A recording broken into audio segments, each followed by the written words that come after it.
ঝালকাঠির বাসিন্দা মোস্তফা হাওলাদার পেশায় অবৈধ কষ্টিপাথরের মূর্তি ও বিভিন্ন ধাতব মুদ্রা সংগ্রহ করে বিক্রি করে। অপরদিকে ঢাকার বাসিন্দা খোকন হাজি তিনিও ঠিকাদার পরিচয়ের আড়ালে দীর্ঘদিন ধরে অবৈধ কষ্টিপাথরের মূর্তি ও বিভিন্ন ধাতব মুদ্রা কিনে পার্শ্ববর্তী দেশ ভারতে পাচার করে আসছিলেন। সম্প্রতি মোস্তফার কাছ থেকে প্রায় ৯৫ লাখ টাকায় মূর্তি ও ধাতব মুদ্রা কিনে প্রতারিত হন খোকন। অপরদিকে নকল মূর্তি ও মুদ্রা বিক্রি করে আত্মগোপনে চলে যান মোস্তফা। ফলে খোকন প্রতারিত হয়ে মোস্তফাকে খুঁজতে থাকেন, কিন্তু তার কোনো হদিস না পেয়ে এক সহযোগীর দেওয়া তথ্যের ভিত্তিতে টাকা আদায় করতে নারায়ণগঞ্জের ফতুল্লা থানার তুষারধারা এলাকা থেকে অস্ত্রের মুখে আনোয়ার হোসেন খানকে অপহরণ করে খোকন হাজি ও তার চক্রের সদস্যরা। টাকা দিয়ে আত্মগোপনে যাওয়া মোস্তফার ভাইরা ভাই অপহৃত আনোয়ার। অভিযোগ পেয়ে গতকাল বৃহস্পতিবার রাতে অপহরণকারী চক্রের মূল হোতা সহ খোকন হাজি সহ ৭ জনকে ঢাকা জেলার দক্ষিণ কেরানীগঞ্জের চুনকুটিয়া এলাকায় অভিযান চালিয়ে গ্রেপ্তার করে র্যাপিড অ্যাকশন ব্যাটালিয়ন। এ সময় অপহৃত আনোয়ারকে উদ্ধার করা হয়।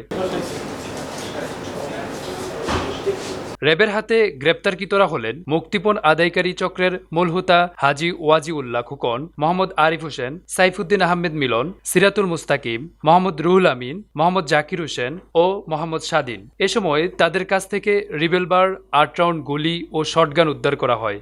শুক্রবার দুপুরে রাজধানীর কারণ বাজারে র্যাব মিডিয়া সেন্টারে আয়োজিত সংবাদ সম্মেলনে র্যাব ৩-এর অধিনায়ক লেফটেন্যান্ট কর্নেল মোহাম্মদ ফিরোজ কবির জানান, গ্রেফতারকৃত খোকন হাজির সাথে আরেকটু বিস্তারিত জিজ্ঞাসাবাদে জানা যায় যে ২০১৫ সাল থেকেই তিনি মূল্যবান অবৈধ কোষ্ঠী পাথরের মূর্তি এবং দুষ্প্রাপ্য পিতলের যে ধাতব মুদ্রা সেগুলি পার্শ্ববর্তী দেশ ভারতে পাচার করে আসছিলেন।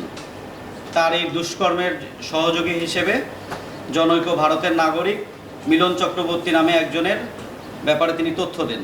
আমরা যে গ্রেফতারকৃত খোকন হাজি তার সাথে কথা বলে জানতে পারি ২০১৫ থেকে ২০১৭ সাল পর্যন্ত এই ২ বছর সময়ে তিনি সফলভাবে ৭টি চালান ভারতে পাচার করেছিলেন। এরকম প্রস্তাবের প্রেক্ষিতে খোকন হাজি তিনি তার বিশ্বস্ত মোস্তফা হাওলাদারকে এই দুষ্প্রাপ্য মূর্তি এবং ধাতব যে মুদ্রা সেটি জোগাড় করার জন্য দায়িত্ব দেন এবং পরবর্তীতে এই মোস্তফা হাওলাদার নামে যে ব্যক্তি বেতনভুক্ত কর্মচারী ছিলেন তিনি খোকন হাজিকে বরিশালের ঝালকাঠি জেলাতে নিয়ে গিয়ে একটি নকল মূর্তি এবং একটি প্লাস্টিক বাক্সে কিছু নকল ধাতব মুদ্রা তার কাছে দিয়ে দেন এবং এর বিনিময়ে তিনি ৯৫ লক্ষ টাকা হাতিয়ে নেন।